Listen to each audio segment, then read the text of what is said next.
माढा विधानसभेचे आमदार अभिजित पाटील यांनी विकास कामाचा झपाटा लावलेला दिसत आहे। निवडणुकीमध्ये दिलेल्या वचनाला जागत मतदारसंघातील प्रश्नांचा उलगडा करत आहेत। गेल्या काही दिवसापूर्वीच हिवाळी अधिवेशन नागपूर येथे मतदारसंघातील 55 प्रश्नांचा उलगडा करत विधानसभेच्या पटलावर नेऊन ठेवला। तसेच आज दिनांक 30 डिसेंबर रोजी केंद्रीय विमान वाहतूक राज्यमंत्री मुरलीधर मोहोळ यांची मुंबई येथे भेट घेऊन पंढरपूर येथे केंद्रीय कृषी उडाण योजने अंतर्गत विमानतळ व्हावं ही मागणी पत्र आमदार अभिजित पाटील यांनी दिलं। सोलापूर जिल्ह्यातील श्री क्षेत्र पंढरपुराला दक्षिण काशी तर विठ्ठलाला महाराष्ट्राचं आराध्य दैवत म्हणतात।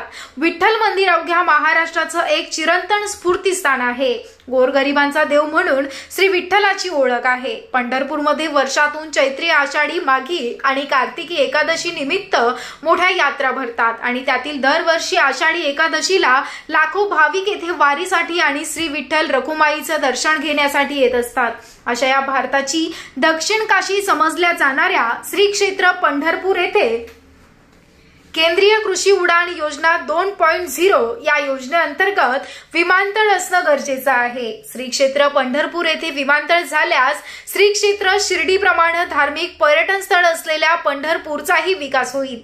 या विमान सेवेमुळे अक्कलकोट, गाणगापूर, तुळजापूर इत्यादी तीर्थक्षेत्रांना भेट देणाऱ्या भाविकांसाठी गतिमान वाहतुकीची सुविधा उपलब्ध होईल। त्याशिवाय परदेशातील भाविकांची रीघ वाढेल। मागील काही वर्षात आषाढी वारीमध्ये परदेशी भाविक मोठ्या संख्येने सहभागी होत असल्याने विमान सेवा सुरू झाली तर परदेशातील भाविकांसाठी सोयीचं ठरणार आहे। श्री क्षेत्र पंढरपूर येथे विमानतळ झाल्यास शेतकऱ्यांना त्यांचं उत्पादन राष्ट्रीय आणि आंतरराष्ट्रीय बाजारपेठांपर्यंत कमी वेळात आणि कमी खर्चात पोहोचवता येईल। शेतकऱ्यांना त्यांचं उत्पादन दूरच्या बाजारपेठेपर्यंत पोहोचवण्यासाठी मदत होईल आणि त्यांच्या उत्पन्नात वाढ होईल। त्याबरोबरच शेतकऱ्यांना आर्थिक लाभासह त्यांच्या उत्पादनाला जगभरात ओळख मिळेल, असे आमदार अभिजित पाटील म्हणाले आहेत।